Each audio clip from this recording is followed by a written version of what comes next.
اب جب آپ حجر اسود پر آئے ہیں تو آپ لوگوں کے پاس جو تسبیح ہے 7 دانوں والی، اس میں سے آپ لوگوں نے ایک دانہ سائڈ پہ کر لینا ہے کہ ہمارا ایک چکر پورا ہو گیا۔ اب آپ لوگوں نے دوبارہ اسی طرح سے کرنا ہے کہ حجر اسود کا استعلام کریں، بسم اللہ واللہ اکبر، اور دوسرا چکر اب آپ لوگوں کا شروع ہو گیا۔ اچھا، جب آپ لوگ خانہ کعبہ کے اندر آئے ہیں، اگر آپ لوگوں کی کوئی نماز رہتی تھی تو پہلے آپ کو فرض نماز ادا کریں، اگر آپ لوگوں کی کوئی فرض نماز نہیں تھی تو آپ لوگ آتے ہی طواف شروع کریں۔ اگر دوران طواف نماز کا ٹائم ہو جاتا ہے تو جیسے ہی اذان ہوگی آپ لوگ ادھر ادھر دیکھ کر اپنی صف میں کھڑے ہو جائیں، کیونکہ اگر صف بندی ہو گئی اور آپ کو جگہ نہ ملی تو یہ یاد رکھیے گا پھر آپ کو باہر بھی جانا پڑ سکتا ہے اگر رش زیادہ ہوا تو، کیونکہ کوئی بھی اپنی جگہ پہ کسی کو کھڑا ہونے نہیں دے گا۔ تو اس میں پھر آپ لوگوں نے یہ کرنا ہے کہ جس جگہ پہ آپ لوگوں کا طواف رکا ہے، نماز کا ٹائم ہوا ہے، نماز کے بعد آپ لوگوں نے وہیں سے طواف دوبارہ شروع کر دینا ہے۔ اچھا، اگر بالفرض آپ لوگوں کا وضو ٹوٹ جاتا ہے تو آپ لوگ وضو کر کے اسی جگہ سے دوبارہ اپنا طواف جو ہے وہ شروع کر سکتے ہیں۔ اگر آپ لوگوں نے کسی حاجت سے باہر جانا ہے اور وضو کر کے دوبارہ آئے ہیں تو اس کے اندر علماء نے 2 چیزیں فرمائی۔ کچھ علماء کہتے ہیں کہ اب آپ لوگوں نے طواف شروع سے کرنا ہے، اور کچھ علماء کہتے ہیں کہ آپ لوگوں نے طواف جس جگہ سے چھوڑا تھا وہیں سے شروع کر دیں تو وہ بھی ٹھیک ہے۔ تو میرا مشورہ یہ ہے کہ اگر آپ کسی بھی حاجت کے لیے باہر جاتے ہیں اور وضو کر کے دوبارہ اندر آتے ہیں مطاف میں تو آپ لوگ شروع سے اپنا طواف شروع کریں تاکہ کسی قسم کا کوئی اشکال باقی نہ رہے۔ اور اسی طرح آپ لوگوں نے پھر دوبارہ رکن یمانی پہ جانا ہے، رکن یمانی سے پھر دوبارہ وہ دعا ربنا آتنا فی الدنیا پڑھنی ہے حجر اسود تک۔ اسی طرح آپ لوگوں نے اپنے 3 چکر پورے کرنے ہیں۔ اب 3 چکر پورے ہونے کے بعد آپ لوگ جو پہلوانوں والی چال چل رہے تھے اس طرح سے، وہ رمل آپ لوگوں نے ختم کر دینا ہے۔ اب اگلے جو 4 چکر ہیں وہ آپ لوگوں نے آرام سے چلتے ہوئے پورے کرنے ہیں، خشوع اور خضوع کے ساتھ، عاجزی اور انکساری کے ساتھ، اللہ تعالیٰ سے دعائیں مانگیں۔ تو اب آپ لوگ اپنے 7 چکر پورے کریں۔ حجر اسود پر آ کر آپ لوگوں کا جب 7واں چکر پورا ہوگا تو اس وقت آپ لوگوں کے 8 استلام ہو چکے ہوں گے، یعنی کہ پہلا جب آپ لوگوں نے چکر شروع کیا تو پہلا استلام ہو گیا، دوسرا چکر جب آپ لوگوں نے شروع کیا تو دوسرا ہو گیا، تیسرے پہ تیسرا ہو گیا، تو 7واں جب شروع کیا تو 7 ہو گئے، 7واں جب مکمل کیا تو بھی استلام پہ ختم کرنا ہے، تو آپ لوگوں کے 8 استلام ہو گئے۔ اب آپ لوگوں نے کیا کرنا ہے، اب آپ لوگوں نے آنا ہے مقام ابراہیم پر، اور یہ پڑھیں وَاتَّخِذُوا مِن مَقَامِ إِبْرَاهِيمَ مُصَلًّى، کہ مقام ابراہیم کو میرے لیے جائے نماز بنا دیں۔ تو مقام ابراہیم پر آپ لوگوں نے نماز اس طرح سے ادا کرنی ہے، 2 رکعت نفل نماز۔ بعض علماء اس کو واجب کہتے ہیں، بعض اس کو سنت کہتے ہیں، لیکن یہ ایک ان علماء کا مسئلہ ہے، لیکن پڑھنی لازمی ہے۔ تو مقام ابراہیم آپ لوگوں کے سامنے ہو اور اس سے آگے آپ لوگوں کے خانہ کعبہ ہو، یعنی کہ آپ کے اور خانہ کعبہ کے درمیان میں کوشش کرنی ہے کہ مقام ابراہیم ہو۔ مقام ابراہیم کے پیچھے جس جگہ پہ بھی، جس صف میں بھی آپ کو جگہ ملتی ہے وہاں پر آپ لوگ وہ 2 رکعت نفل نماز ادا کر لیں۔ اچھا، اگر بالفرض محال، کیونکہ ہر بندے کی خواہش ہوتی ہے کہ وہ مقام ابراہیم کے پیچھے جا کر نفل ادا کرے، تو وہاں پر اگر آپ لوگوں کو جگہ نہیں ملتی ہے تو آپ لوگ مطاف میں یا خانہ کعبہ میں کسی بھی جگہ پر نوافل ادا کریں تو نوافل آپ کے ادا ہو جائیں گے۔ طواف کے جو نوافل ادا کرنے ہیں ان میں پہلی رکعت میں آپ لوگوں نے پڑھنی ہے قل یا ایھا الکافرون، یہ سورت پڑھنی ہے، اور دوسری میں آپ لوگوں نے پڑھنی ہے قل ھو اللہ احد۔ اگر یہ دونوں صورتیں پڑھنا افضل ہیں، اگر آپ یہ نہ پڑھ سکیں، یاد نہ رہے، بھول جائیں، کوئی اور صورتیں پڑھ لیں تو بھی آپ کے نوافل ادا ہو جائیں گے، کوئی پریشانی یا کسی قسم کا کوئی مسئلہ نہیں ہے۔ عصر اور مغرب کے درمیان سجدے والی عبادت نہیں کر سکتے۔ اسی طرح سے صبح فجر کے بعد اشراق تک، جب تک سورج نہ نکل آئے اس وقت تک آپ لوگ سجدے والی عبادت نہیں کر سکتے۔ اس وقت اگر آپ لوگوں کا طواف مکمل ہوتا ہے پھر بھی آپ طواف والے نوافل جو ہیں وہ سورج نکلنے کے بعد ادا کریں۔ یہ حنفی کے نزدیک، حنفی فقہ جو ہے اس کے نزدیک یہ عمل ہے۔ اب آپ لوگوں نے وہیں پر بیٹھے بیٹھے خوب اللہ تعالیٰ سے دعائیں کرنی ہیں، خوب اللہ تعالیٰ سے مانگنا ہے۔ سب سے پہلے میں نے آپ لوگوں کو بتایا تھا کہ میں آپ لوگوں کو دعا کا طریقہ بھی بتاؤں گا۔ سب سے پہلے آپ لوگوں نے کیا کام کرنا ہے کہ الحمد شریف پڑھنی ہے، اس کے بعد حضور صلی اللہ علیہ وسلم پر درود و سلام پڑھنا ہے، اس کے بعد آپ لوگوں نے اپنے گناہوں کی معافی مانگنی ہے، ٹھیک ہے؟ جو آپ سے زندگی میں گناہ ہوئے ہیں، ہر چیز، پریشانیوں سے، ٹینشن، جو کام کاج آپ کا پاکستان میں تھا، ان سب چیزوں کو چھوڑ کر ذہن کو خالی رکھیں اور ان گناہوں کا نام لے لے کر اللہ تعالیٰ سے معافی مانگیں، خوب رو رو کر دعائیں مانگیں۔ یہ آپ لوگوں کی جو عمرے کے طواف کا یہ جو 2 نفل ہیں اس کے بعد کی جو یہ دعا ہے یہ قبولیت کا ٹائم ہے۔ اب آپ لوگ خوب دل جمی کے ساتھ دعا مانگیں اس کے بعد توبہ استغفار کرنے کے بعد، اپنے گناہوں کی معافی مانگنے کے بعد، غلطیوں کی معافی مانگنے کے بعد، خالص نیت کے ساتھ، اخلاص کے ساتھ، پھر آپ لوگوں نے اپنے ماں باپ کے لیے دعا مانگنی ہے۔ اگر ماں باپ آپ کے زندہ ہیں تو ان کی صحت و تندرستی کے لیے دعائیں مانگیں، اگر فوت ہو گئے ہیں تو ان کی مغفرت کی دعا مانگیں، کیونکہ میں نے ایک جگہ پر پڑھا تھا کہ وہ دعا کبھی رد نہیں ہوتی جس میں توبہ استغفار، حمد و ثنا کے بعد اور درود و سلام کے بعد توبہ استغفار اور ماں باپ کے لیے دعا کی جائے، وہ دعا کبھی رد نہیں ہوتی۔ تو ماں باپ کے لیے دعا مانگنے کے بعد آپ لوگ جو آپ کے دل میں دعائیں ہیں، جو آپ کی مرادیں ہیں، آپ اللہ تعالیٰ سے ڈائریکٹ مانگیں، اللہ تعالیٰ آپ کی دعائیں قبول فرمائے گا انشاءاللہ۔ ملک پاکستان کے لیے دعا کریں، فلسطین کے مسلمانوں کے لیے دعا کریں، اور جہاں بھی مسلمانوں پہ ظلم ہو رہا ہے ان کے لیے دعا کریں، امت مسلمہ کو دعاؤں میں یاد رکھیں، اور اپنے لیے جتنی ہو سکے دعائیں مانگیں۔ دعائیں مانگنے کے بعد اب آپ لوگوں نے آب زمزم کے کولروں کی طرف جانا ہے۔ اگر تو حجر اسود کے سامنے برآمدوں کے ساتھ کولر رکھے ہوں پانی کے تو ٹھیک ہے، اگر وہاں پر نہ ہوں تو مقام ابراہیم سے تھوڑا سا آگے چلیں گے تو دائیں طرف اندر کی جانب رستہ جاتا ہے، وہاں پر کولر رکھے ہوتے ہیں۔ آپ لوگوں نے وہاں جا کر خوب سیر ہو کر پانی پینا ہے، اور پانی پینے کے بعد آپ لوگوں نے سر پہ بھی پانی ڈالنا ہے۔ یہ حضور صلی اللہ علیہ وسلم کی سنت ہے کہ حضور صلی اللہ علیہ وسلم سر پر پانی ڈالتے تھے۔ دوسرا یہ کہ مریضوں پر پانی چھڑکتے بھی تھے اور مریضوں کو پانی پلاتے بھی تھے، یہ حدیث میں ہے۔ اور جس مراد کے ساتھ، جس نیت کے ساتھ آپ لوگ آب زمزم پئیں گے، انشاءاللہ آپ لوگوں کی وہ مراد بھی پوری ہوگی۔ مثال کے طور پر آپ کے جسم کے اندر کوئی بیماری ہے، آپ اس کو مد نظر رکھتے ہوئے آب زمزم پئیں، انشاءاللہ آپ لوگوں کو شفا ملے گی، کیونکہ اس کے اندر بہت سی خوبیاں ہیں۔ یہ وہ پانی ہے کہ جو انسان کی بھوک کو بھی ختم کرتا ہے۔ یہ میرے اپنے ذاتی تجربہ میں آپ لوگوں کو بتا رہا ہوں۔ تجربہ تو میں اس کو نہیں کہہ سکتا، مجھے اس ٹائم تک پتہ نہیں تھا۔ میں اب جب عمرے پہ گیا تو رمضان کے آخری دن چل رہے تھے، تو میں افطاری کے ٹائم بھی چند کھجوریں اور پانی وغیرہ پیتا، سحری کے ٹائم بھی یہی کام کیا۔ تو مغرب کے بعد میں عمرہ کرتا تھا، پھر تراویح وغیرہ ان سے فارغ ہو کر سوچتا تھا کہ رات کو جا کر کھانا کھاؤں گا، لیکن پھر وہ تہجد کا ٹائم ہو جاتا، پھر سحری، اس کے بعد میں ہوٹل جا کے سو جاتا، تو زور کے ٹائم میں واپس آتا۔ تو مجھے 3 دن ہو گئے تھے اور میں نے کچھ نہیں کھایا تھا، صرف سحری افطاری کھجوروں سے کی اور کوئی جوس وغیرہ پی لیا، اور اس کے علاوہ میں آب زمزم خوب پیٹ بھر کے پیتا تھا۔ تو مجھے عید والے دن پتہ چلا تھا کہ اماں ہاجرہ اور حضرت اسماعیل علیہ السلام نے 5 دن تک یہ پانی پیا تھا، اور اللہ تعالیٰ نے ان کی بھوک بھی اسی پانی سے ختم کی تھی۔ تو اس کے اندر بہت خاصیت ہے، یہ دنیا کا سب سے اعلیٰ پانی ہے۔ تو جتنا ہو سکے آپ لوگ پئیں، آپ لوگوں کے پاس بوتل ہوگی، آپ جب اپنی ہوٹل میں جائیں تو اپنی بوتل بھر کے لے کے جائیں، وہاں پر بھی آپ لوگ یہی پئیں۔ اچھا، اب آپ لوگوں نے کیا کام کرنا ہے کہ اب آپ کا ایک استلام رہ گیا ہے، وہ نواں استلام ہوگا۔ اگر آپ دوبارہ مطاف میں جا سکتے ہیں، حجر اسود تک پہنچ سکتے ہیں، رش کم ہو تو آپ لوگ وہاں سے نواں استلام کریں، لیکن اگر پولیس والے جو شرطے وہاں پر کھڑے ہوتے ہیں آپ لوگوں کو دوبارہ مطاف میں اس راستے سے نہ جانے دیں، تو آپ لوگوں نے پریشان نہیں ہونا بالکل بھی۔ جہاں سے آپ لوگوں نے پانی پیا ہے وہیں سے آپ لوگ صفا کے راستے پہ چلے جائیں، لوگ اوپر چڑھ رہے ہوں گے، آپ لوگ بھی چڑھ جائیں۔ جب آپ لوگ بالکل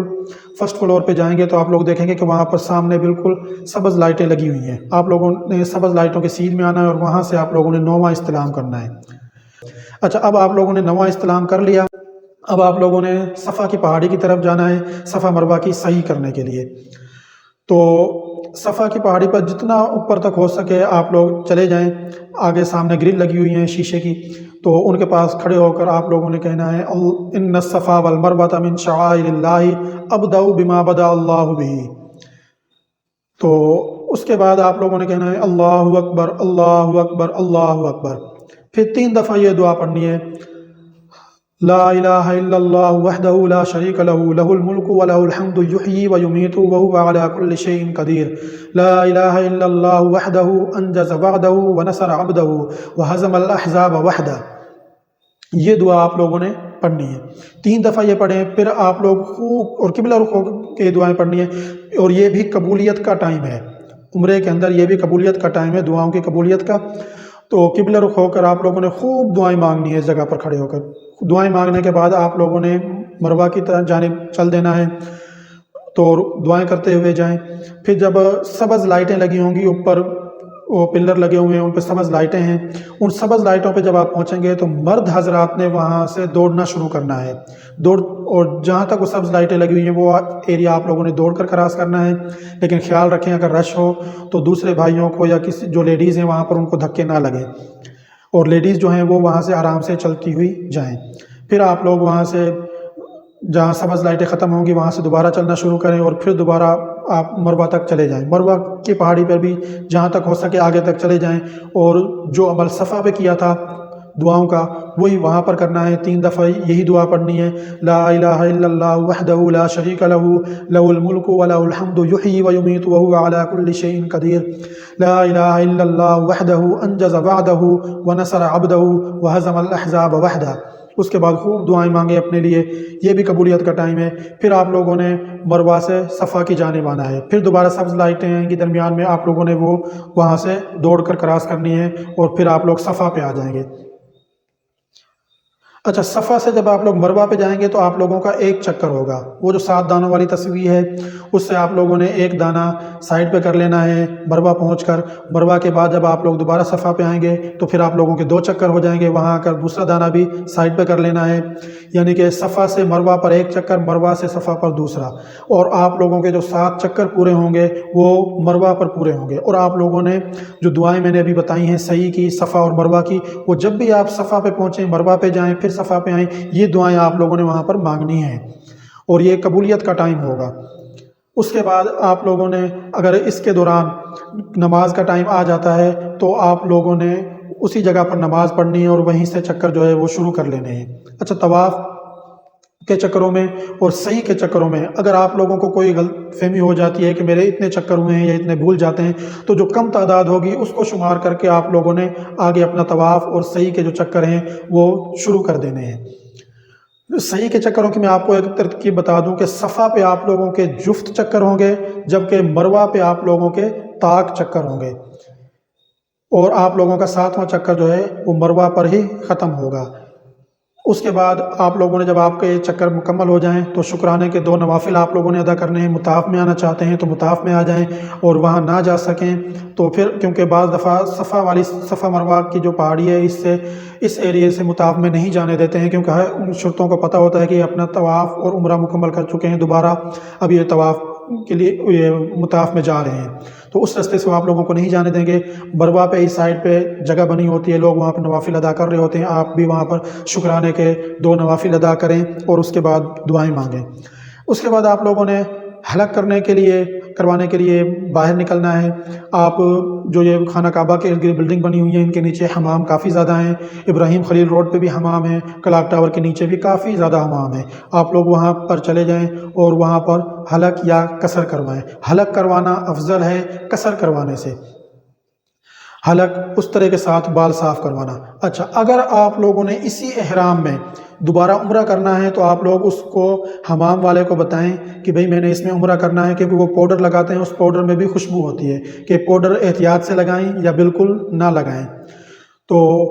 وہ پھر احتیاط سے اپنا کام کریں گے۔ آپ لوگ اپنے احرام کو بچا کر رکھیں۔ عورتیں جو ہیں وہ اپنا عمرہ مکمل کرنے کے بعد 1/4 سر کے جو بال ہیں وہ انگلی کے ایک پور تک وہ کاٹیں، اور اس کے بعد ان کی بھی احرام کی جو پابندیاں ہیں وہ ختم ہو جائیں گی۔ عورت کے لیے لازمی ہے کہ وہ اپنے محرم سے بال کٹوائے یا پھر کسی عورت سے بال کٹوائے۔ اس کے بعد آپ اب احرام کی پابندیوں سے ختم، اور الحمدللہ آپ لوگوں کا عمرہ جو ہے وہ مکمل ہو گیا، اور انشاءاللہ اللہ تعالیٰ قبول بھی فرمائے گا۔ اب آپ لوگوں نے ایک کام اور کرنا ہے، وہ یہ کہ آپ لوگ حسب توفیق جتنا آپ سے ہو سکے 1 ریال 2 ریال 3 ریال 5 ریال جو بھی ہے، جو وہاں پہ صفائی والے ہوتے ہیں یا جو مانگنے والے کھڑے ہوتے ہیں، وہاں کے مفتیان کرام کے جو فتوے ہیں وہ تو یہ ہیں کہ صفائی والوں کو بھی آپ لوگ اپنا صدقہ دے سکتے ہیں۔ آپ لوگ اپنے عمرے کا صدقہ ادا کر دیں، جو کوئی کمی کوتاہی اگر کوئی ہو گئی ہے، کوئی غلطی ہو گئی ہے، کوئی انجانے میں ہم سے بال ٹوٹا ہے، کچھ بھی ہوا ہے، تاکہ وہ جو غلطیاں ہیں ان کا خمیازہ ہو جائے اور وہ صدقہ دے دیں۔ آپ جتنا حسب توفیق ہو سکے، اس کے لیے کوئی شرط نہیں ہے۔ تو اس کے بعد آپ لوگ اپنے ہوٹل واپس جانا چاہتے ہیں تو ہوٹل چلے جائیں اور وہاں پر جا کر آپ لوگ آرام کریں۔ اب آپ لوگ سوچ رہے ہوں گے کہ ہم لوگ حجر اسود پر یا ملتزم پر کب جائیں گے، عمرہ بھی مکمل ہو گیا۔ اب آپ لوگ احرام کی پابندیوں سے الگ ہو چکے ہیں۔ مطاف میں جانے کے لیے لازمی ہے کہ آپ لوگ احرام لپیٹ کر ہی جائیں گے، وہ چاہے پھر آپ عمرے کا احرام ہو یا آپ ویسے ہی احرام لپیٹ کر چلے جائیں۔ آپ لوگ جو ویسے ہی احرام لپیٹ کر جائیں گے تو یہ یاد رکھنا وہ احرام آپ لوگوں کے کپڑے